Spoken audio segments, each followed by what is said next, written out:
Assalamualaikum teman-teman, kembali lagi di channel Gria Demit. Selamat datang di dunia gelap penuh misteri, di mana kisah-kisah menyeramkan menjadi nyata. Channel ini akan menyajikan cerita-cerita horor yang sangat sayang untuk dilewatkan. Untuk itu, ikuti terus ceritanya dengan like, komen, dan subscribe, serta aktifkan lonceng notifikasinya agar tidak ketinggalan update dari channel ini. Bersiaplah untuk merasakan ketegangan dan teror dari cerita-cerita horor yang akan membuat bulu kudukmu berdiri. Pastikan lampu dimatikan karena malam ini kita akan memasuki dunia yang tak terduga. Oke, tanpa berlama-lama kita mulai ceritanya. Di sebuah desa terpencil yang tersembunyi di tengah hutan Jawa, hidup sepasang suami istri bernama Pak Ruslan dan Bu Asih. Mereka dikenal sebagai keluarga paling miskin di desa itu. Pak Ruslan hanya bekerja sebagai buruh serabutan, sementara Bu Asih mencari nafkah dengan menjual sayur yang tak seberapa hasilnya dari kebun kecil di belakang rumah mereka. Rumah mereka pun sangat sederhana, berdinding bambu dan beratap daun rumbia, tak lebih dari sebuah gubuk reot. Karena kemiskinan yang menjerat hidup mereka, para tetangga sering memandang rendah keluarga ini. Sudah miskin, malas pula. Tak heran, mereka hidup melarat. Begitu bisik-bisik tetangga tiap kali Pak Ruslan lewat di jalan desa. Hinaan demi hinaan ini perlahan merusak harga diri Pak Ruslan dan Bu Asih. Mereka merasa dijauhi, dicemooh, bahkan anak-anak desa seringkali melempari rumah mereka dengan batu. Suatu malam, setelah hari yang sangat melelahkan dan penuh cercaan dari warga, Pak Ruslan duduk termenung di depan rumah. Tatapannya kosong menembus kegelapan malam. Rasa frustasi dan kemarahan mulai mendidih dalam hatinya. Bu Asih yang melihat suaminya tampak murah mendekatinya. "Apa yang harus kita lakukan, Pak? Aku tak tahan lagi hidup seperti ini. Setiap hari dihina, diremehkan," ujar Bu Asih dengan suara parau, matanya berkaca-kaca. Pak Ruslan mengangguk pelan, mengusap wajah yang lelah. "Aku juga sudah tak tahan, Bu. Tapi kita ini hanya orang miskin. Apa yang bisa kita lakukan?" Jawabnya nadanya terdengar putus asa. Bu Asih diam sejenak lalu berkata pelan, "Mungkin ada jalan lain. Aku dengar-dengar dari dulu ada pesugihan di desa sebelah. Pesugihan babi ngepet. Katanya dengan melakukan ritual itu, orang bisa cepat kaya.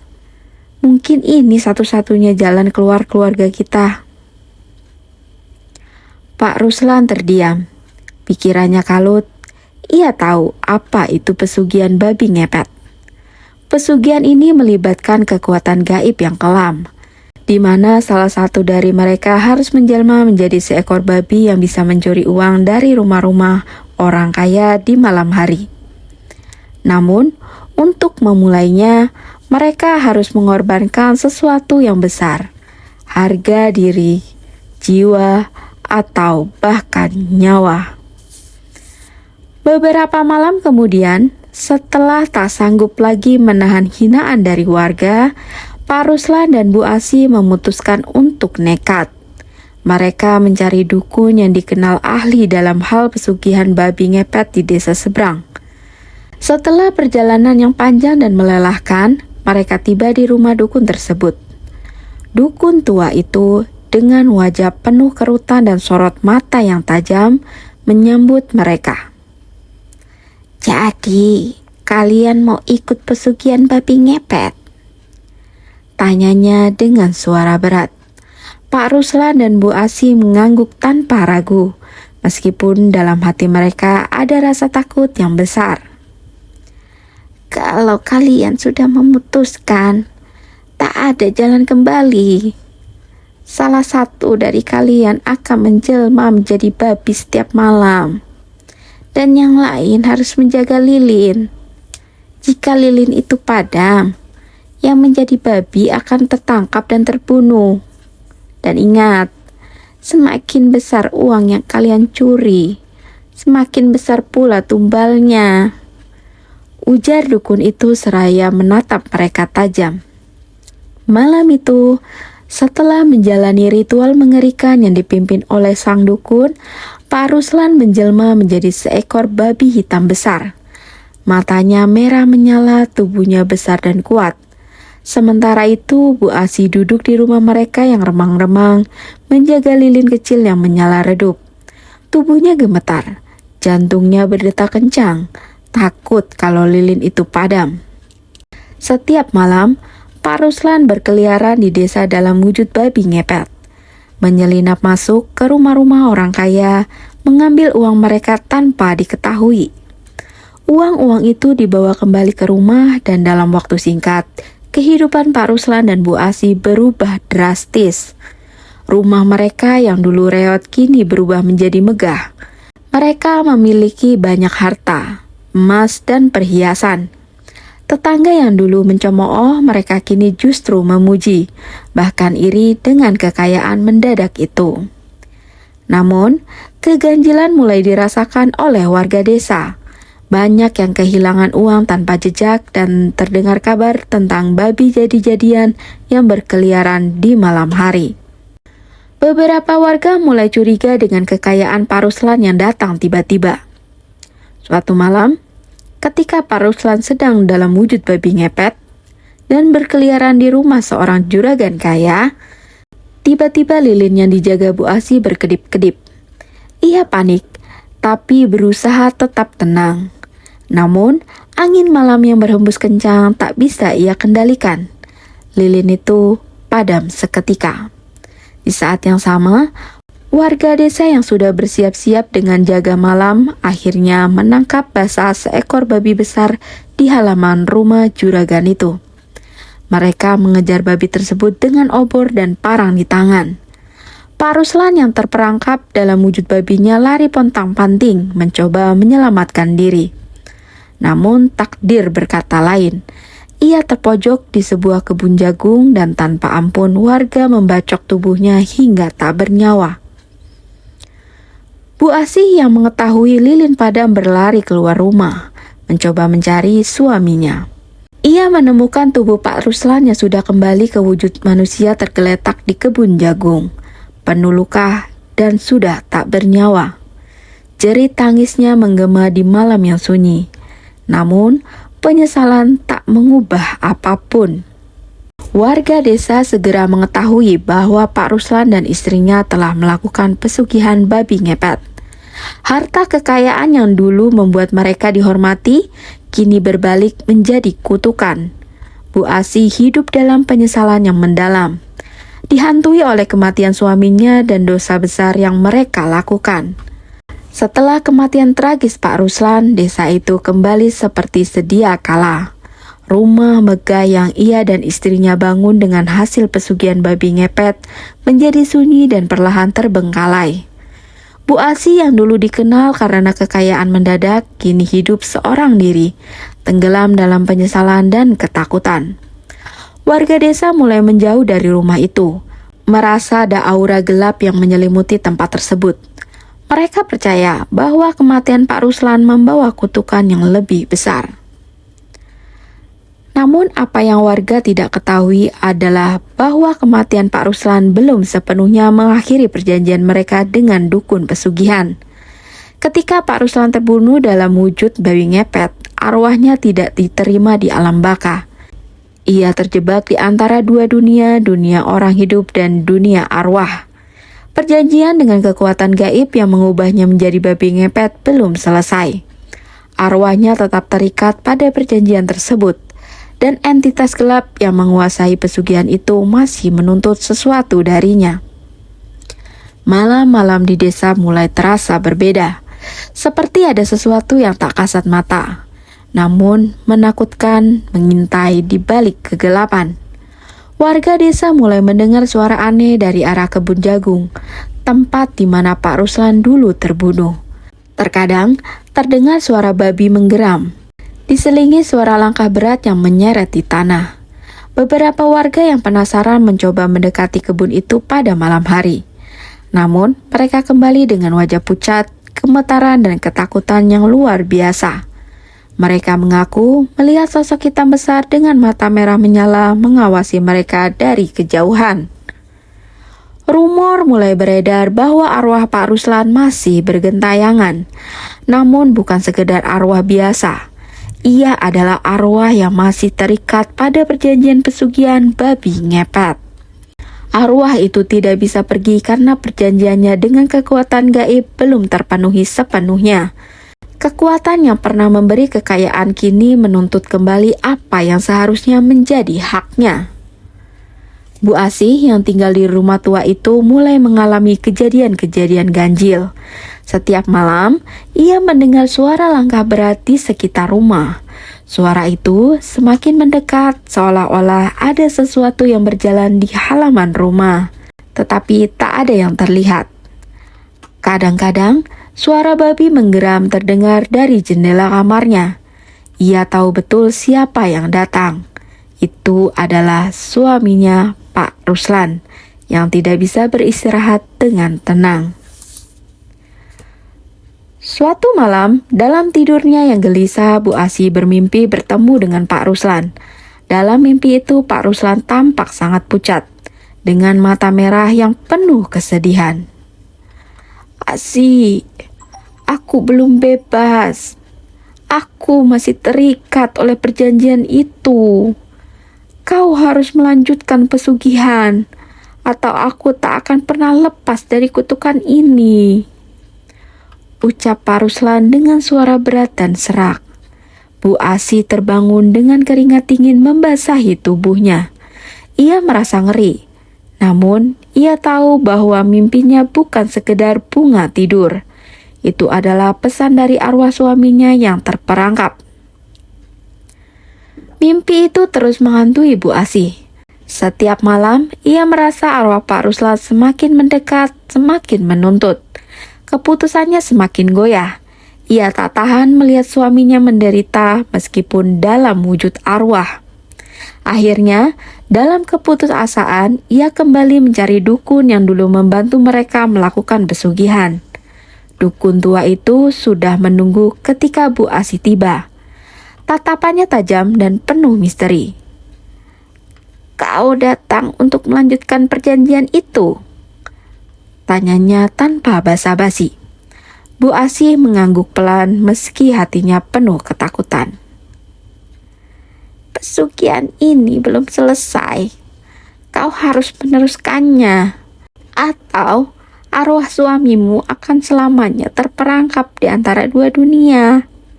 Namun ingat, setiap langkah yang kau ambil akan membawa lebih banyak kegelapan. Tumbal harus lebih besar, tak hanya kekayaan, tapi kini jiwa-jiwa lain yang akan menjadi milik kekuatan itu," ujar dukun dengan suara mengerikan. Dengan perasaan berat, Bu Asih setuju melanjutkan perjanjian pesugihan tersebut. Malam-malam penuh teror pun kembali menghantui desa. Uang kembali mengalir ke rumah tua Bu Asih. Tapi kali ini tak ada yang berani mendekati rumah itu. Warga semakin sering kehilangan uang. Namun ada yang lebih mengerikan. Beberapa orang mulai hilang tanpa jejak. Warga mulai mencurigai bahwa pesugihan babi ngepet masih berlangsung, dan kali ini arwah Pak Ruslan terlibat dalam permainan yang lebih gelap. Mereka yakin arwahnya yang terjebak antara dunia orang hidup dan dunia arwah kini menjadi penuntut tumbal. Desa itu kembali semakin sunyi, dihantui oleh ketakutan yang terus membayangi. Setiap kali ada yang hilang, terdengar suara babi menggeram di malam hari. Dan setiap kali seseorang hilang, harta di rumah Ibu Asih semakin bertambah. Arwah Pak Ruslan yang tak diterima di alam baka masih berkeliaran. Tak pernah bisa pergi karena perjanjian terkutuk itu masih berlanjut. Tuntutan tumbal yang terus membesar kini menjadi bagian dari hidup Bu Asih dan tak ada jalan kembali. Bu Asih semakin larut dalam kegelapan pesugihan. Harta terus mengalir ke rumahnya yang kini terasa seperti tempat terkutuk. Namun, seiring dengan bertambahnya kekayaan, beban yang ia tanggung semakin berat. Setiap malam, arwah Pak Ruslan yang masih terikat oleh perjanjian babi ngepet menuntut tumbal. Desa itu kini hidup dalam ketakutan yang mencekam. Banyak orang hilang secara misterius, dan suara babi ngepet yang menggeram di malam hari menjadi tanda bahwa ada jiwa yang akan diambil kembali. Suatu malam, seorang pemuda desa bernama Surya yang terkenal pemberani dan cerdas memutuskan untuk mengakhiri teror ini. Ia merasa bahwa desa tidak pernah aman selama pesugihan itu masih berlanjut. Bersama beberapa orang tua desa yang masih memiliki keberanian, Surya mencari informasi dari tetua desa tentang cara menghentikan pesugihan babi ngepet. Mereka mendengar legenda lama bahwa satu-satunya cara untuk menghentikan pesugihan ini adalah dengan memutuskan lilin gaib yang menghubungkan pelaku pesugihan dengan arwah yang telah terperangkap. Jika lilin itu berhasil dimatikan, maka perjanjian akan berakhir. Tetapi dengan resiko besar, pelaku pesugihan bisa kehilangan nyawanya, atau arwah yang terperangkap akan terus menghantui desa selamanya jika tumbal tidak terpenuhi. Surya tahu bahwa Bu Asih masih menjaga lilin gaib itu di rumahnya. Ia bertekad untuk masuk ke rumah Bu Asih dan memadamkan lilin itu untuk mengakhiri pesugihan yang telah menelan banyak korban. Pada malam purnama yang dingin, Surya dan beberapa orang lainnya mengendap-endap menuju rumah Bu Asih.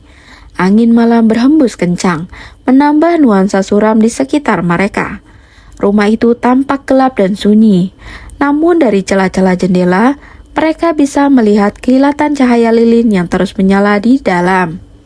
Ketika mereka masuk ke dalam rumah, mereka segera merasakan hawa dingin yang tidak wajar. Rumah itu penuh dengan aroma dupa dan sesuatu yang lembab dan busuk. Di tengah ruangan, mereka melihat Bu Asih duduk sendirian, memandang lilin kecil yang menyala di hadapannya dengan mata kosong. Di sekelilingnya tumpukan uang dan emas berserakan, tetapi wajah Bu Asih tampak penuh penderitaan. Surya melangkah maju. "Bu, hentikan ini. Sudah cukup. Lihat apa yang terjadi pada desa. Lihat apa yang terjadi pada Pak Ruslan. Arwahnya tidak akan pernah tenang selama pesugihan ini terus berlanjut." Bu Asih menoleh perlahan. Matanya penuh air mata, namun ia tampak pasrah. "Aku tahu, Nak. Tapi jika lilin ini padam, aku yang akan kehilangan segalanya, termasuk nyawaku. Arwah Ruslan, dia akan tetap terperangkap. Aku tak tahu harus bagaimana lagi." Surya mendekati lilin itu dengan hati-hati. "Tidak ada pilihan lain, Bu. Ini satu-satunya cara untuk menyelamatkan desa. Dan mungkin juga untuk menyelamatkan arwah Pak Ruslan." Bu Asih menutup matanya, merasakan gelombang keputusasaan yang dalam. Dengan tangan gemetar, ia meraih lilin itu. Dalam hatinya, ia tahu bahwa ini adalah akhir dari segalanya. Namun di detik terakhir, ia menyerahkan pada Surya. "Padamkan lilin ini, Nak. Aku sudah terlalu jauh terjebak dalam dosa ini." Surya mengangguk pelan dan dengan sekali tiupan, lilin itu padam. Tiba-tiba ruangan itu diliputi oleh kegelapan yang pekat. Suara angin menderu-deru di luar rumah, dan suara geraman babi terdengar semakin dekat, semakin mengerikan. Tiba-tiba arwah Pak Ruslan muncul di tengah kegelapan. Wujudnya mengerikan dengan mata merah yang menyala. Ia berteriak dalam kesakitan, tubuhnya berubah-ubah antara manusia dan babi. Aku tak bisa pergi," seru arwah Pak Ruslan dengan suara yang menggema di seluruh ruangan. "Tumbal terakhir belum diberikan." Bu Asih yang sudah berserah berdiri di depan arwah suaminya. "Maafkan aku, Pak. Ini semua salahku. Jika ada yang harus pergi, biarlah aku. Biarkan arwahmu tenang. Arwah Pak Ruslan menggerang, namun perlahan wujudnya mulai memudar. Satu persatu geraman babi ngepet yang menyeramkan mulai hilang dari udara. Arwah Pak Ruslan akhirnya menghilang dalam kepulan asap hitam dan suasana sunyi seketika. Namun, ketika arwah Pak Ruslan menghilang, tubuh Bu Asih tiba-tiba ambruk ke tanah. Wajahnya pucat, matanya terpejam, dan tak ada lagi nafas yang keluar dari tubuhnya. Ia telah menjadi tumbal terakhir dari pesugihan itu, mengorbankan dirinya agar arwah suaminya bisa bebas dari kutukan yang selama ini membelenggu mereka. Surya dan para warga yang menyaksikan kejadian itu merasa lega sekaligus sedih. Mereka tahu bahwa pesugihan babi ngepet telah berakhir, namun dengan harga yang sangat mahal. Desa yang dulu damai kini harus hidup dengan ingatan kelam tentang kutukan dan tumbal yang telah merenggut banyak jiwa. Kekayaan yang datang dari pesugihan memang membawa kemakmuran sementara, tapi akhirnya harga yang harus dibayar selalu lebih besar daripada yang harus diberikan oleh dunia ini. Nah, demikian akhir dari cerita ini. Terima kasih buat yang sudah mendengarkan hingga akhir. Jangan lupa like, komen, dan subscribe agar channel ini bisa semakin berkembang.